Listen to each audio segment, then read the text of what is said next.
Hello दोस्तों, नमस्कार। कथा कहानी में आज प्रसिद्ध रूसी लेखक अंतोन चेखव की कहानी एक कलाकृति। उम्मीद है ये कहानी आप सबको पसंद आएगी और आप लोग इस चैनल को सब्सक्राइब और दोस्तों में शेयर भी करेंगे। धन्यवाद। कहानी एक कलाकृति। साशा स्मिर्नोव अपनी माँ का इकलौता बेटा था। उसने वित्तीय खबरों से भरे 223 नंबर के अखबार में लिपटी कोई चीज़ अपने बगल में दबा रखी थी। जब वह डॉक्टर कोसेलकोव के चिकित्सालय में पहुंचा, तब वह बेहद भावुक लग रहा था। आओ प्यारे, डॉक्टर ने उसे देखते ही कहा। बताओ, अब तुम कैसा महसूस कर रहे हो? तुम मेरे लिए क्या अच्छी खबर लाए हो? साशा ने पलकें झपकाईं, अपने हाथ को अपने सीने पर रखा और उत्तेजित स्वर में बोला, श्री इवान निकोलविच, माँ ने आपको नमस्कार और धन्यवाद कहा है। मैं अपनी माँ का इकलौता बेटा हूँ और आपने मेरी जान बचाई है। एक खतरनाक बीमारी के चंगुल से आप मुझे सकुशल बचा लाए हैं और हम नहीं जानते कि आपका शुक्रिया कैसे अदा करें। क्या बेकार की बात करते हो लड़के, डॉक्टर बेहद खुश होते हुए बोला। मैंने तो केवल वही किया है जो मेरी जगह कोई भी और डॉक्टर करता। मैं अपनी माँ का इकलौता बेटा हूँ। हम गरीब लोग हैं और आपके इलाज की कीमत अदा नहीं कर सकते हैं। मैं शर्मसार हूँ डॉक्टर साहब। हालांकि माँ और मैं अपनी माँ का इकलौता बेटा, हम आपसे अर्ज करते हैं कि आभार स्वरूप आप यह कलाकृति ग्रहण करें। यह बेहद कीमती है, एक प्राचीन कांस्य कलाकृति, एक दुर्लभ चीज। तुम्हें ऐसा नहीं करना चाहिए, डॉक्टर ने भौहें चढ़ाते हुए कहा। तुम मुझे यह क्यों दे रहे हो? नहीं, कृपया इसे अस्वीकार न करें। साशा अखबार में लिपटी उस कलाकृति को बाहर निकालते हुए बोलता रहा। यदि आप इसे लेने से मना करेंगे तो मेरी माँ और मुझे आहत कर देंगे। यह बहुत बढ़िया चीज़ है, एक प्राचीन कांस्य कलाकृति। मेरे स्वर्गीय पिता इसे हमारे लिए छोड़ गए थे और हमने इसे एक बेशकीमती स्मृति चिन्ह के रूप में अपने पास रखा हुआ है। मेरे पिता प्राचीन कलाकृतियों को खरीदकर उन्हें कद्रदानों को बेचा करते थे। अब माँ और मैं यह छोटा सा कारोबार संभालते हैं। साशा ने लिपटा हुआ अखबार हटाकर कलाकृति को गंभीरतापूर्वक मेज पर रख दिया। वह कलात्मक कारीगरी से युक्त पुराने कांस्य का एक मोमबत्तियां रखने वाला स्टैंड था। उस दीपाधार पर हवा की वेशभूषा में दो युवतियों की मूर्तियां बनी थीं।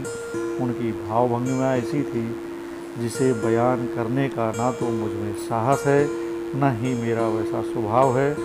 दोनों युवतियां बड़ी अदा और नखरे से मुस्करा रही थीं और उन्हें देखकर ऐसा लगता था कि उन्हें मोमबत्तियां रखने वाली उस कलाकृति का आधार बनने के काम से मुक्त कर दिया जाता तो वह वहाँ से उतरकर ऐसे लामपट्य में मग्न हो जाती जिसकी कल्पना करना भी पाठक के लिए अशोभनीय होगा। तोहफे को देखते हुए डॉक्टर ने धीरे से अपना सिर खुजलाया और अपना गला साफ किया। हाँ, यह वाकई बढ़िया चीज़ है, वह बुदबुदाया, लेकिन मैं इसे कैसे बयान करूं? यह हम पारिवारिक माहौल के लिए नहीं बना है। इन मूर्तियों से कामुक नग्नता झलक रही है, बल्कि उससे भी कुछ ज़्यादा। क्या मतलब? मिथकीय प्रलोभक सर्प स्वयं इससे बुरी कोई चीज़ नहीं गढ़ सकता था। यदि मैं मायाजाल से भरी ऐसी कोई चीज़ अपनी मेज पर रखूँगा तो यह पूरे घर का माहौल खराब कर देगी। कला को देखने के आपका बड़ा अजीब नज़रिया है डॉक्टर साहब, साशा नाराज होता हुआ बोला। यह तो एक कलाकृति मात्र है, आप इसे ध्यान से देखिए। इस चीज़ में इतना सौंदर्य और लालित्य है कि यह आपकी आत्मा को श्रद्धा से भर देती है और इसे देखकर आपको अपना गला रुद्धता सा महसूस होता है। जब कोई इतनी सुंदर कलाकृति देखता है तो वह सभी सांसारिक चीज़ों को भूल जाता है। देखिए तो सही, इसमें कितनी गति है, इसका अपना ही वातावरण है, इसकी अपनी ही मुद्रा है। प्यारे लड़के, यह सब मैं अच्छी तरह समझता हूँ, डॉक्टर ने उसे बीच में ही टोकते हुए कहा, लेकिन तुम जानते हो कि मैं एक पारिवारिक आदमी हूँ। मेरे बच्चे यहाँ आते रहते हैं, महिलाएं यहाँ आती रहती हैं। जाहिर है यदि आप इस कलाकृति को भीड़ के नज़रिए से देखेंगे तो यह आपको किसी विशेष रंग में रंगी नज़र आएगी, किंतु डॉक्टर साहब, आप भीड़ से ऊपर उठिए। इसे लेने से इनकार करके आप खास तौर से मेरी माँ और मुझे आहत करेंगे। मैं अपनी माँ का इकलौता बेटा हूँ, आपने मेरा जीवन बचाया है। हम आपको अपनी सबसे अमूल्य वस्तु भेंट में दे रहे हैं और मुझे केवल इसी बात का खेद है कि मेरे पास आपको देने के लिए इसका जोड़ा नहीं है। धन्यवाद प्यारे, मैं बेहद आभारी हूँ। अपनी माँ को मेरा प्रणाम निवेदित करना। लेकिन जैसा मैंने पहले कहा, मेरे बच्चे यहाँ आते रहते हैं, महिलाएं यहाँ आती हैं। खैर, तुम इसे यहीं रख दो। मैं समझ सकता हूँ कि तुमसे बहस करने का कोई फ़ायदा नहीं है। श्रीमान, बहस करने की कोई वजह ही नहीं है, सासा ने राहत महसूस करते हुए कहा। मैं इसे गुलदारों के पास रख रहा हूँ, काश आपको देने के लिए मेरे पास इसका जोड़ा होता। खैर, चलता हूँ डॉक्टर साहब। सासा के जाने के बाद डॉक्टर अपना सिर खुजलाते और सोचते हुए बहुत देर तक उस कलाकृति को देखता रहा। यह वाकई एक शानदार चीज़ है, उसने सोचा, और इसे फेंक देना अफसोसनाक होगा, लेकिन मेरे लिए इसे अपने पास रखना असंभव है। यह तो एक समस्या है, मैं इस चीज़ को किसी तोहफे या दान में दे सकता हूँ। बहुत देर तक सोचने के बाद उसे अपने वकील दोस्त उहो का ख्याल आया। वह कानूनी मामलों में डॉक्टर की मदद करता था, जिसकी वजह से डॉक्टर अपने इस मित्र का एहसानमंद था। बढ़िया, डॉक्टर ने फैसला किया। मेरा मित्र होने के नाते उसे मुझसे पैसे लेने में उलझन होगी, लेकिन मेरे लिए उसे यह कलाकृति तोहफे में देना उपयुक्त रहेगा। इस शैतानी चीज़ को मैं उसे ही दे देता हूँ। खुशकिस्मती से अभी वह कुंवारा है और आराम पसंद भी। बिना और टाल मटोल किए डॉक्टर ने अपनी टोपी और अपना कोट पहना और वह कलाकृति लेकर वो के घर की ओर चल पड़ा। उसे घर पर पाकर डॉक्टर ने पूछा, तुम कैसे हो मेरे दोस्त? मैं तुम ही से मिलने आया हूँ। मेरी मदद करने के लिए तुम्हारा शुक्रिया। तुम मुझसे पैसे तो लोगे नहीं, इसलिए तुम यह तोहफा कबूल करो। देखो प्रिय, यह एक शानदार कलाकृति है। उस कांस्य कलाकृति को देखकर डॉक्टर का वकील मित्र बेहद खुश हुआ। वाह, क्या शानदार नमूना है, उसने चहक कर कहा। यह तो कल्पना की पराकाष्ठा है, बेहद सम्मोहक। दोस्त, इतनी सुंदर चीज़ तुम्हारे पास आई कहाँ से? अपना उल्लास व्यक्त करने के बाद वकील ने सहमते हुए दरवाजे की ओर देखा और कहा, लेकिन दोस्त, तुम्हें अपना यह तोहफा वापस ले जाना होगा। मैं इसे नहीं ले सकता। क्यों भाई? डॉक्टर ने क्षुब्ध होकर पूछा। ऐसा इसलिए दोस्त, क्योंकि कभी कभी मेरी माँ मुझसे मिलने यहाँ आती है, मेरे मुवक्किल यहाँ आते रहते हैं। अगर मेरे नौकरों ने भी इस चीज़ को यहाँ देख लिया तो मुझे बहुत शर्मिंदगी महसूस होगी। बकवास, बिल्कुल बकवास। खबरदार, तुमने इनकार किया तो, डॉक्टर उत्तेजित होते हुए बोला। तुम पाखंडी हो। यह तो केवल एक खूबसूरत कलाकृति है, इसकी गति, इसकी मुद्रा तो देखो। मैं इसके खिलाफ कुछ नहीं सुनूंगा, तुम मुझे नाराज कर दोगे। यदि इस कलाकृति को प्लास्टर या अंजीर के पत्तों से थोड़ा ढक दिया जाता तो। लेकिन यह सुनकर डॉक्टर पहले से ज़्यादा उत्तेजित हो गया।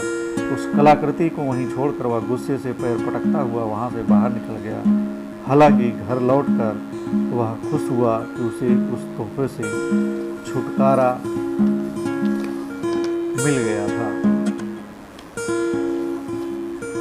जब डॉक्टर उस कलाकृति को वहीं छोड़कर वहां से चला गया तो वकील ने उसे उंगलियों से छूकर देखा और फिर अपने डॉक्टर मित्र की तरह यह सोचने लगा कि आखिर इस तोहफे को करे क्या।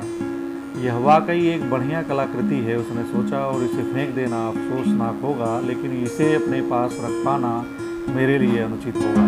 सबसे बेहतर यही होगा कि मैं इसे किसी को तोहफे में दे दूं।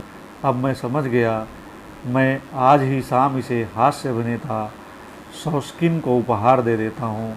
उस बदमाश को ऐसी चीज़ें अच्छी लगती हैं। वैसे भी आज रात उसके सहायतार्थ एक कार्यक्रम का आयोजन किया जा रहा है।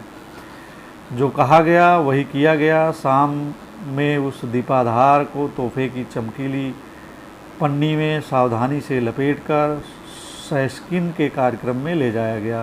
पूरी शाम उस हास्य अभिनेता के साथ सज्जा कक्ष में उस तोहफे की प्रशंसा करने वालों का तांता लगा रहा।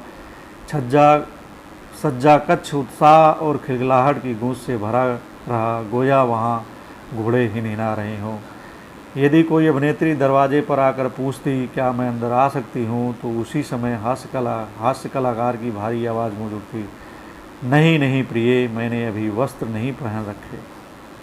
अपने अभिनय प्रदर्शन कार्यक्रम के आयोजन के बाद हास्य कलाकार ने अपने कंधे उचकाए, अपने हाथ ऊपर उठाए और कहा, अब इस अरुचिकर चीज़ को मैं क्या करूं? मैं अपने निजी मकान में रहता हूं।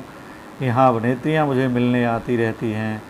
यह कोई फ़ोटो तो है नहीं कि इसे उठाकर मैं किसी दराज में डाल दूँ। श्रीमान, बेहतर होगा कि आप इसे बेच दें। उस हास्य अभिनेता की केस सज्जा करने वाले व्यक्ति ने उसे सलाह दी। पास में ही एक वृद्धा रहती है जो प्राचीन कांस्य कलाकृतियाँ खरीदती है। आप वहाँ जाकर श्रीमती स्मिर्नोव के बारे में पूछ सकते हैं, वहाँ सभी उसे जानते हैं। हास्य अभिनेता ने यह सलाह मान ली। 2 दिन बाद डॉक्टर अपने चिकित्सालय में बैठा था और अपने माथे पर अपनी एक उंगली टिकाकर वह पित्त के अम्ल के बारे में विचार कर रहा था। अचानक चिकित्सालय का दरवाज़ा खुला और साशा स्मिर्नोव तेजी से कमरे में घुसा। वह मुस्कुरा रहा था और उसके पूरे मुखमंडल पर प्रसन्नता की कांति छाई हुई थी। उसने अपने हाथों में अखबार में लिपटी हुई कोई चीज़ पकड़ रखी थी। डॉक्टर साहब, उसकी सांस चढ़ी हुई थी, आपको मेरी खुशी का अंदाज़ा नहीं होगा। खुशकिस्मती से हम आपके लिए उस दीपाधार का जोड़ा पाने में सफल हो गए हैं। मेरी माँ बहुत खुश है। मैं उनका इकलौता बेटा हूँ और आपने मेरी जान बचाई है। और साशा ने कृतज्ञता से कांपते हुए उस दीपाधार को डॉक्टर के सामने रख दिया।